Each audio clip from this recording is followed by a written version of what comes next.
Uwitwa Mugisha The Ben akaba yinjiye muri Big Arena akaba atangiye guperforminga, ariko mu by'ukuri atangiye kuba yagaragaza ibyishimo bivanze n'amarira, atangiye kurira impande y'abafana. Mbere yuko aririmba mu by'ukuri abanje apfukama hasi abona kuririmba, ariko mu by'ukuri mbere yuko aririmba agaragaje amarira n'agahinda gakomeye cyane ko mu by'ukuri yabonye abafana bangana gutya bitabiriye Big Arena, bakaba baje mu gitaramo cya performance. Uwitwa Diamond Platnumz nawe akaba asesekaye, ariko mu by'ukuri The Ben akimara kuba yababona atangiye kuba yagaragaza amarira mu maso ye, mu by'ukuri ararize abafana baza kumuhoza. Navuga ko mu by'ukuri The Ben atangiye kuba yagaragaza amarangamutima, atangiye kuba yamufata kuri performance yabaye mu gihugu cy'u Burundi. Mwabonye The Ben mu by'ukuri agaragaza amarira mu maso ye, ariko kuri uyu munsi The Ben akigera muri Big Arena atangiye kuba yagaragaza agahinda mu by'ukuri kavanze n'ibyishimo, niko navuga. Dore igitaramo cyabereye muri Big Arena ni igitaramo kigari cyane, ni igitaramo mu by'ukuri kinazamura umuziki nyarwanda. Uyu munsi tukaba turi kubona kuri level ihambaye cyane.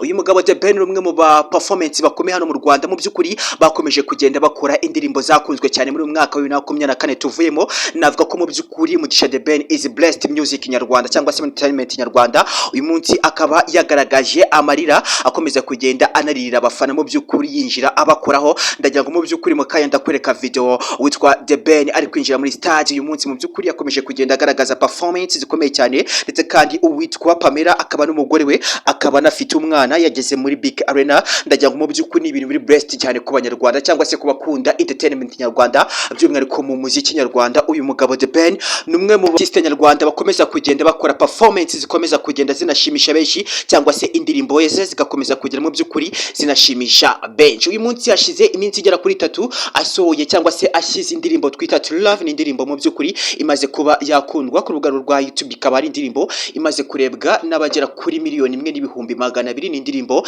imaze kwambuka imipaka, ni indirimbo ikomeza kugenda igaragara muri management ikomeye cyane. Uyu munsi Mugisha The Ben mu by'ukuri agakomeza kugenda agaragaza amarangamutima, akomeza kugera mu by'ukuri anayereka abafana be, ndetse kandi abaturuka mu Burundi batangiye kuba mu by'ukuri bakinjira, dore ko kandi hagaragaye imbogamizi zivuga ko mu by'ukuri abo mu Burundi batigeze babona amahirwe yo kugura amatiki, ariko uyu munsi bageze mu Rwanda mu by'ukuri kugira ngo banarebe iyi performance ya The Ben live. Bikaba ari ibintu bikomeje kugenda binavuga ko mu by'ukuri amatiki yose yarangiye, bikaba ari ibintu biri blessed cyane. Uyu munsi mu by'ukuri uwitwa Diamond Platnumz akaba nawe yinjiye muri stage agiye kuba yafatikanya n'uwo twakwita Mugisha The Ben mu by'ukuri kuba yabagezaho iyi performance iri kubera muri Big Arena, ndetse kandi ubuyobozi bwa Big Arena bukaba bwatangiye kuba bwagagura amarembo yo kuba parking z'imodoka zigiye kuba zaparika muri Big Arena. Aba performance bakomeye cyane baturutse ku migabane itandukanye baje kuba bafatikanya na The Ben Tiger mu by'ukuri kugira ngo akore full performance yose irambuye. Ahangaha ni kuri Rwanda Ways. Niba ari bwa mbere ukihagera kanda subscribe kandi ukanda kuri nzogera notification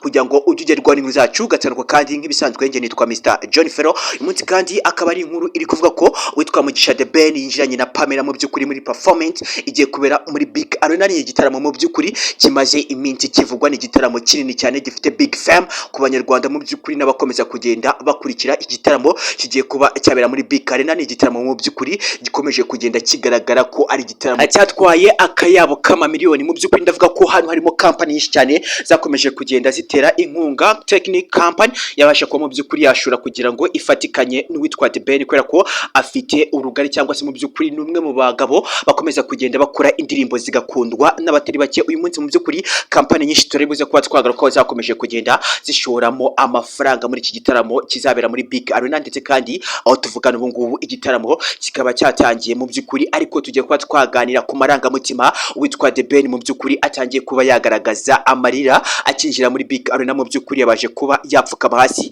arira abafana bose yagiye abakoraho. Navuga ko mu by'ukuri n'uwo atakoze mugaragarisha agahinda mu by'ukuri kavaze n'amarira. Navuga ko ari amarira y'ibyishimo. Mw'abanyarwanda mwe nawe utageze kuri Big Arena uyu munsi ndagusaba ngo ngiye kukugira kugira ngo mu by'ukuri nkwereke full video zose cyangwa se performance zigukomeza kugenda zinavugwa. Abagenzi bacu bariyo baraza kuba batugezaho amakuru kuri studio. Uyu munsi kandi tugiye kuba twarebera hamwe muri performance ziri kuvugwa mu Rwanda, aho kandi witwa Bruce Melody ageze muri Canada kuba mu by'ukuri yakora performance. Navuga ko mu by'ukuri abahanzi nyarwanda bagiye kuba batangira kwagura ibitaramo. Uwitwa Chris Easy akaba yageze muri wese kuba yataramirayo. Navuga ko mu by'ukuri ari ibintu bikomeza kugenda bigaragara nko ari many blessed zakomeje kugenda zinahira abanyarwanda cyangwa se mu by'ukuri abatiste nyarwanda, kubera ko mu by'ukuri umwaka wa 2024 ni umwaka umuziki nyarwanda wazamutse ku kigero cy'ureje cyane. Mu by'ukuri ugereranyije mu mwaka wa 2023 u Rwanda ku muziki nyarwanda mu by'ukuri rwisangaga kuri 35%, navuga ko rwageze kuri 62.5% mu by'ukuri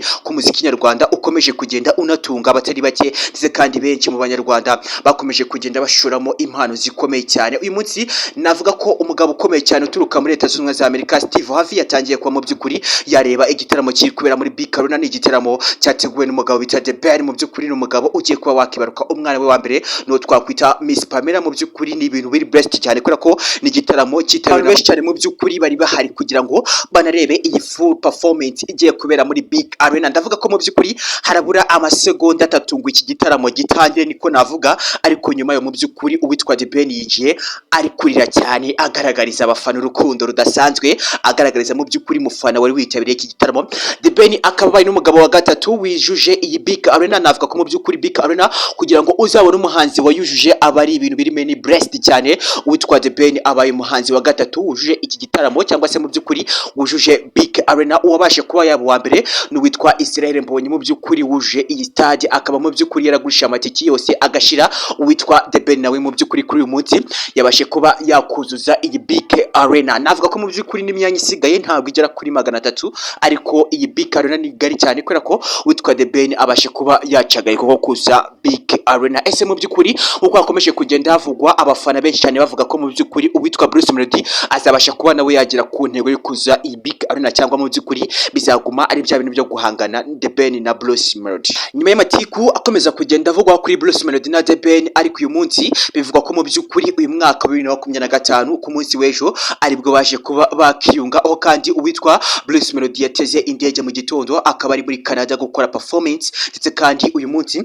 uwitwa Steve Harvey akaba yemereye u Rwanda ko agiye kuba yatangira gushora amafaranga cyangwa se umugabane muri entertainment nyarwanda, kugira ngo mu by'ukuri abana bafite impano cyangwa se banaririmba indirimbo zabo bakaba babifitemo impano, agiye kuba yatangira kubashoramo amafaranga kugira ngo mu by'ukuri bakomeze kugenda bakabya inzozi zabo. Uyu munsi rero Steve Harvey ni umwe mu bagabo bakomeye muri Leta Zunze Ubumwe za Amerika, n'umwe mu bagabo mu by'ukuri bakomeza kugenda banakora urwenya cyangwa se mu by'ukuri banaguye urwenya muri Leta Zunze Ubumwe za Amerika. Uyu munsi akaba yari yageze mu Rwanda, ariko nyuma y'uko yahuye na Sex Paul Kagame agakomeza kugenda avuga ko u Rwanda agiye kuba yashamo imigabane muri entertainment nyarwanda, kugira ngo mu by'ukuri abana bakiri bato cyangwa se abana bafite impano zabo bakomeze kugenda bagira impano zabo bazagure cyane, kugira ngo banakabye inzozi zabo. Banyarwandakazi, barundikazi, iyi ni full performance igiye kuba yabera muri BK Arena, akaba ari igitaramo cyateguwe n'uwo twakwita The Ben. Ariko kuri uyu munsi amakuru ari buze kuba yabageraho araza kuba yabera ku ma YouTube channel yose yo mu Rwanda. Mu by'ukuri nta YouTube n'imwe ikorera mu Rwanda cyangwa se ikinyamakuru